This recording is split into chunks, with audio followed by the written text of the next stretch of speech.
When I reviewed our home security footage, I saw my teenage son leaving at 3 a.m. carrying a backpack. "Where did you go last night?" I asked him at breakfast. He dropped his fork. "Dad," he said quietly, "I've been protecting you from something." The fork clattered against the ceramic plate, a sound that seemed impossibly loud in the sudden silence of our kitchen. My 16-year-old son Ethan sat across from me, his scrambled eggs untouched, his face drained of color. I'd expected excuses. I'd expected teenage defensiveness, maybe a story about meeting friends or a girl. What I got instead was something that made my blood run cold, a confession I never saw coming, words that would unravel everything I thought I knew about my life and the people in it. "Protecting me?" I repeated, my coffee cup suspended halfway to my mouth. "What the hell are you talking about?" Ethan glanced toward the kitchen doorway, checking that we were alone. His younger sister Lily was still upstairs getting ready for school. My girlfriend Amanda had left for work an hour earlier. It was just us, father and son, in a moment that felt suddenly fragile, like glass about to shatter. "Dad, I need to show you something, but you have to promise me you won't freak out until you've seen all of it." I set down my coffee cup. My hands were steady, but something in my chest had started to tighten. "Show me." I'd been running Mercer Construction for 15 years, building it from a one-man operation working out of my garage into one of the largest commercial contractors in the greater Portland area. At 43 years old, I employed over 200 people, had projects worth $50 million in progress, and was finally starting to feel like I'd made it. The divorce from Ethan's mother, Melissa, had been brutal, finalized 2 years ago after she'd decided that being married to a man who worked 70-hour weeks wasn't the life she wanted. I didn't blame her, not entirely. I'd been absent for too many dinners, too many soccer games, too many moments that mattered. But I'd been building something for our family, or so I'd told myself. Now I was trying to do better. I had the kids every other week, and I was actually present when I had them. I'd started dating Amanda 8 months ago, a marketing executive with a warm smile and an easy laugh who seemed to genuinely like my kids. Life was good, stable, predictable, or so I thought. The one constant through all of it had been my business partner, Victor Reeves. We'd met in college, roommates freshman year, best friends ever since. He'd come on board as CFO when the company was still struggling, bringing his accounting expertise and business acumen to balance my construction knowledge. For 12 years, we'd been partners. He handled the money. I handled the projects. We trusted each other completely. Ethan led me to his bedroom and closed the door behind us. He reached under his mattress and pulled out a laptop I'd never seen before, a battered ThinkPad that looked like it had been bought at a pawn shop. "Where did you get that?" I asked. "I bought it with cash 3 months ago," he said, opening it and typing in a password. I needed something that couldn't be traced back to me or connected to our home network. 3 months. My son had been doing something secretive for 3 months, and I'd had no idea. "Dad, do you know how much money Mercer Construction made last year?" "About $18 million in revenue," I said automatically. "Net profit around $2.3 million after all expenses." Ethan turned the laptop screen toward me. "According to your official financial statements, yes. But according to the actual bank records, the company deposited $21.4 million, and the expenses were inflated by about $600,000. I stared at the screen, not comprehending. "That's not possible. Victor handles all the finances. He sends me monthly reports. I review them personally." "You review what he wants you to see." Ethan clicked through several tabs, revealing spreadsheets and bank statements and documents I'd never seen before.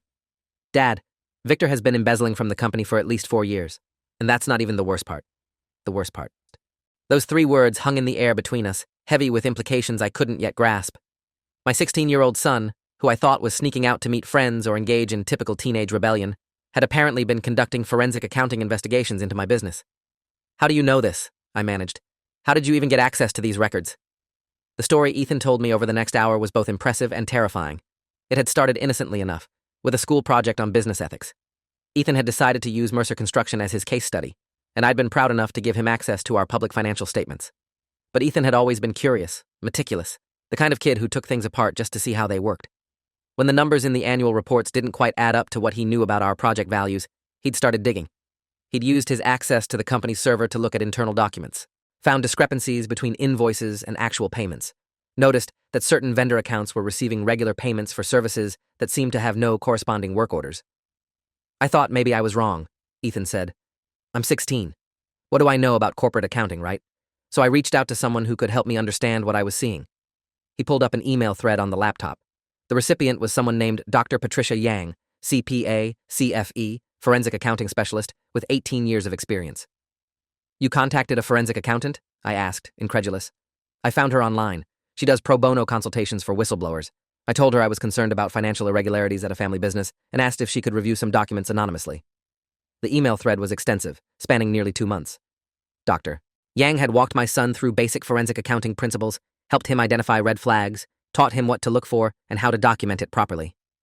Dr. Yang confirmed my suspicions 3 weeks ago, Ethan continued. The embezzlement is real. Victor has been siphoning money through shell companies, inflating vendor invoices, and creating phantom employees who exist only on paper. But Dad, that's still not the worst part. My head was spinning.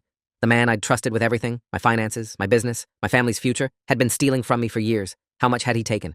$1 million? $2 million? More? What could possibly be worse than that? Ethan's face was pale, his jaw tight. 2 weeks ago, I found a second set of books. Not Victor's real books, but another set entirely. Fabricated records that show you as the one embezzling money. Falsified documents with your signature on them. Wire transfers from accounts in your name that you never opened, sent to offshore banks. Dad, Victor isn't just stealing from you. He's setting you up to take the fall for everything. The evidence Ethan showed me was damning. Victor had created an elaborate paper trail that made it look like I was the one committing fraud. Bank accounts in my name that I'd never opened. Forged signatures on wire transfer authorizations. Email correspondence from accounts I didn't recognize, discussing how to hide money from auditors. If anyone investigated Mercer Construction's finances, they wouldn't find Victor's embezzlement. They'd find what appeared to be irrefutable proof that Nathan Mercer was a criminal. This doesn't make sense, I said, pacing Ethan's bedroom. Victor and I have been friends for over 20 years. We built this company together. Why would he do this? I asked Dr. Yang the same question, Ethan said. She said people who commit long-term embezzlement often develop an exit strategy. They know it can't last forever, so they create a fall guy. Someone to blame when the house of cards finally collapses. And Dad, there's evidence that Victor has been planning this for years. The earliest falsified documents with your forged signature are dated almost 3 years ago. 3 years. Victor had been setting me up for 3 years while I trusted him completely. While I sat next to him at family barbecues and went golfing with him on weekends and asked him to be the godfather to my daughter Lily. I need to confront him, I said. I need to look him in the eyes and ask him why. No. Ethan's voice was sharp, urgent. Dad, that's exactly what you can't do. If Victor knows we're onto him, he'll accelerate whatever his endgame is. We need time to build a case, to get the authorities involved properly. That's why I've been sneaking out. I've been meeting with Dr. Yang in person, bringing her physical documents, building an evidence file that can protect you. The next few days were the longest of my life. I went to work and sat across from Victor in meetings, watching him smile and joke and act like everything was normal, while I knew the truth about who he really was. I reviewed proposals and signed contracts and pretended that my entire world wasn't crumbling around me. Every interaction felt like a performance, and I was terrified of slipping up, of letting Victor see that something had changed. Meanwhile, Ethan continued his investigation. He'd taken to wearing a voice-activated recording pen to school, just in case he needed to document anything. At night, he met with Dr. Yang at a coffee shop 20 minutes from our house, going over new evidence, refining our strategy. My 16-year-old son had become a secret operative in my own life, and I felt simultaneously grateful and horrified. On the 5th day, Ethan came home from school with news that changed everything. Victor is planning something, he said, closing my home office door behind him. I hacked into his personal email today, just like Dr. Yang taught me, using a keylogger I installed on his office computer last week. I didn't even have the energy to be shocked anymore. What did you find? He's been in contact with someone at the FBI, an agent named Margaret Holloway. They've exchanged several emails over the past month.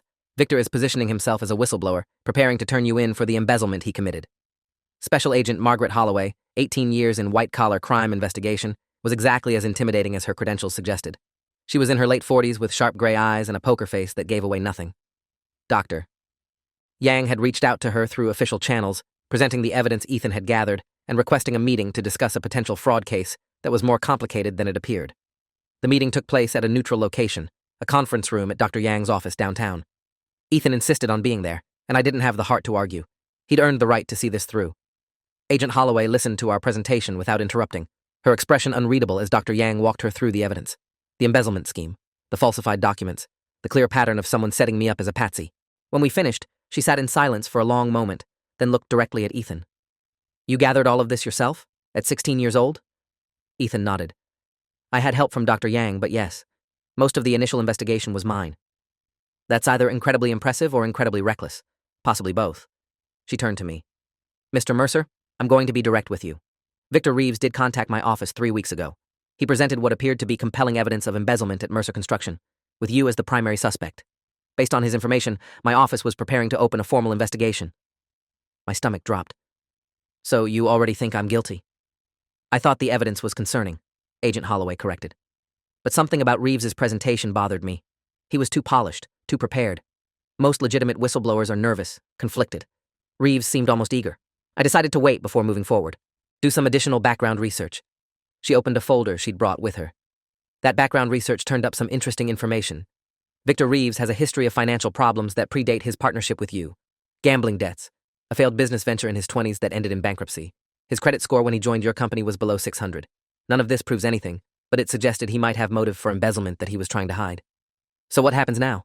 Doctor, Yang asked. Now we build a proper case, Agent Holloway said. The evidence your son has gathered is impressive, but much of it was obtained through means that wouldn't hold up in court. We need to document everything properly, establish chain of custody, get warrants where necessary. I'll be working with a federal prosecutor named Robert Callahan. He's 25 years in corporate fraud cases. He's seen this exact pattern before, a trusted insider setting up an innocent partner as a fall guy. She looked at me with something that might have been sympathy. Mr. Mercer, I want you to understand something.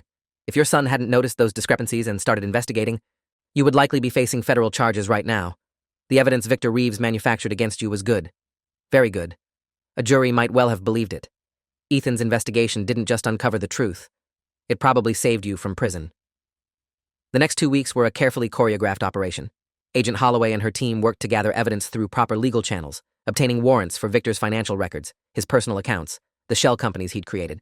They discovered the embezzlement was even more extensive than Ethan had estimated, over $4.2 million siphoned from Mercer Construction over the past 5 years. They also found Victor's exit strategy, a one-way plane ticket to Costa Rica, purchased for a date 3 weeks in the future. He was planning to trigger the investigation against me, let me take the fall, and disappear before anyone realized the truth. I continued going to work, continued pretending everything was normal, continued sitting across from the man who had betrayed me so completely that I still couldn't fully process it. Every day was torture. Every conversation was a lie. Every smile Victor gave me felt like a knife in my back. Amanda noticed something was wrong, of course. I couldn't hide the stress, the sleepless nights, the distraction. I told her I was dealing with some complicated business issues but would explain everything soon. She trusted me, accepted my vague explanation without pushing, and that trust felt like both a gift and a burden. Ethan, meanwhile, had become a different person. The sullen teenager who used to roll his eyes at my attempts at conversation was gone, replaced by someone focused, driven, almost adult in his intensity. He attended every meeting with Agent Holloway and Dr. Yang, asked questions that impressed even the professionals, and maintained an evidence binder that was more organized than anything my own lawyers had ever produced. The arrest happened on a Friday morning, exactly 18 days after Ethan first showed me what he'd discovered. I was in the office early, sitting in my usual spot at the conference table, when Victor walked in with his coffee and his confident smile. "Morning, Nathan. Ready for the quarterly review?" "Always," I lied. At 9:17 a.m., the front door of our office opened and Agent Holloway walked in, flanked by 4 other federal agents. Victor's smile froze on his face. "Victor Reeves," Agent Holloway said, her voice carrying across the suddenly silent office. "You are under arrest for wire fraud, embezzlement, money laundering, and conspiracy to commit fraud. You have the right to remain silent." I watched as they handcuffed him, as the color drained from his face, as the mask of the confident businessman finally slipped to reveal the desperation underneath. "Nathan," Victor said, looking at me with something like panic in his eyes. "Nathan, whatever they've told you, it's not what you think. I can explain everything." "No," I said quietly. "You really can't." They led him out past rows of stunned employees, past the receptionist who'd worked for us for 8 years, past the walls covered with photos of projects we'd built together, 2 decades of friendship, 12 years of partnership, $4.2 million stolen, and a prison sentence that, according to prosecutor Robert Callahan, would likely be between 12 and 15 years. The aftermath was both satisfying and devastating. Victor's arrest made local news, then regional news, when the full scope of his embezzlement became clear. Former clients reached out to express shock and sympathy. Employees who had sensed something was wrong but couldn't identify what came forward with their own observations. The business survived, though barely. We lost several major contracts when clients got nervous about our financial stability. We had to hire an entirely new accounting team and submit to a comprehensive external audit. The legal fees alone cost over $300,000, even with most of the work being done by the federal prosecutors. But we survived, and that survival was due almost entirely to my son. Robert Callahan, the federal prosecutor, told me during one of our meetings that cases like this rarely had happy endings for the innocent party. Usually, by the time the setup is discovered, it's too late. The evidence is too convincing. The victim ends up pleading to lesser charges just to avoid trial. What your son did, what he saw, and how he responded, that's the only reason you're sitting here as a witness instead of a defendant. The trial was scheduled for 4 months after the arrest. Victor pleaded not guilty initially, claiming that the evidence had been fabricated, that he was being framed. But as the prosecution built its case, as witness after witness testified to irregularities they'd noticed, as bank records and email trails painted an undeniable picture of guilt, his defense crumbled. The day Victor Reeves took the stand in his own defense was the day I finally understood what had happened to our friendship. He sat in the witness box, looking smaller than I remembered, older, defeated. His attorney asked him to explain his side of the story, and what came out was a narrative of resentment and entitlement that I'd never suspected. "Nathan always got the credit," Victor said, his voice bitter in a way I'd never heard before. "Mercer Construction. His name on the building, on the trucks, on the business cards. I built the financial infrastructure that made everything possible, and I was just the CFO, just the numbers guy. He got the spotlight, and I got the spreadsheets." I sat in the gallery listening, realizing I'd never really known this man at all. The Victor I thought I knew was a facade, a character he'd played for 2 decades, while resentment festered underneath. "So you decided to steal from him?" the prosecutor asked during cross-examination. "You decided that after 20 years of friendship, the appropriate response to feeling undervalued was to embezzle $4 million and frame your business partner for your crimes." Victor had no good answer. There was no good answer. Just silence and the slow collapse of whatever justification he'd built in his own mind. The jury deliberated for 6 hours. They found him guilty on all counts. The judge sentenced him to 14 years in federal prison, plus restitution of the full amount stolen, plus additional penalties that would leave him financially destroyed for the rest of his life. 6 months have passed since the sentencing. Mercer Construction is still standing, though it took a significant hit to both our finances and our reputation. I promoted several trusted employees to fill the gap Victor left, implemented new oversight systems to prevent anything like this from ever happening again, and slowly began to rebuild the trust that had been damaged. Amanda stayed with me through everything. She attended the trial, held my hand during the verdict, and never once wavered in her support. We moved in together last month, and for the first time in years, I feel like I have a real partner in my life, someone who sees me clearly and chooses to be here anyway. Melissa, my ex-wife, actually reached out after the trial. We had the longest conversation we'd had since the divorce, and while we'll never be friends again, we've reached a kind of peace. She told me she was proud of Ethan, proud of the person he'd become, and I agreed completely. As for Ethan, he's changed, and he hasn't.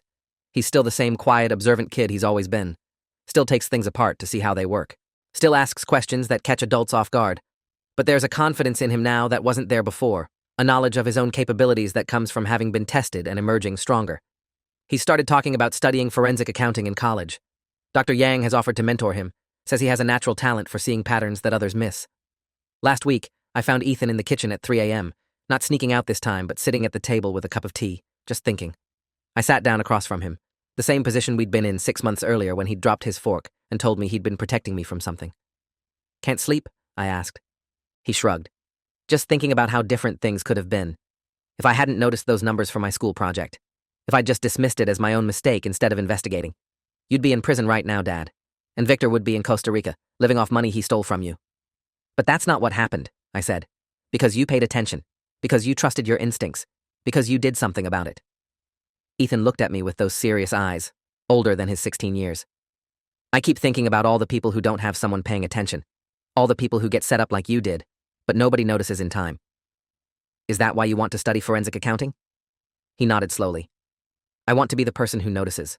For other families, other people who are about to lose everything because someone they trusted betrayed them." I reached across the table and put my hand on his shoulder. My son, who had seen something wrong and refused to look away. Who had spent 3 months in secret, building a case to save his father, at 16 years old. Who had become, in the strangest and most unexpected way, my hero. "You already are," I said. A month ago, I received a letter from Victor in prison. I almost threw it away unopened, but something made me read it. It was 3 pages of apology, explanation, and justification. He was sorry for betraying me. He'd never meant for it to go so far. The gambling addiction had gotten out of control. He'd started the embezzlement as a temporary measure, planning to pay it back, but the hole kept getting deeper. Setting me up had been a panic decision, a desperate attempt to avoid consequences. He hoped I could find it in my heart to forgive him someday. I read the letter twice. Then I burned it. Some betrayals can't be forgiven. Some friendships can't be resurrected. And some apologies come too late to matter. But what I think about most isn't Victor's betrayal. It's my son's loyalty. A 16-year-old boy who saw his father in danger and didn't hesitate, didn't ask for permission, didn't wait for someone else to fix the problem. He fixed it himself. At dinner last night, Ethan mentioned he's been helping a classmate whose parents are going through a contentious divorce.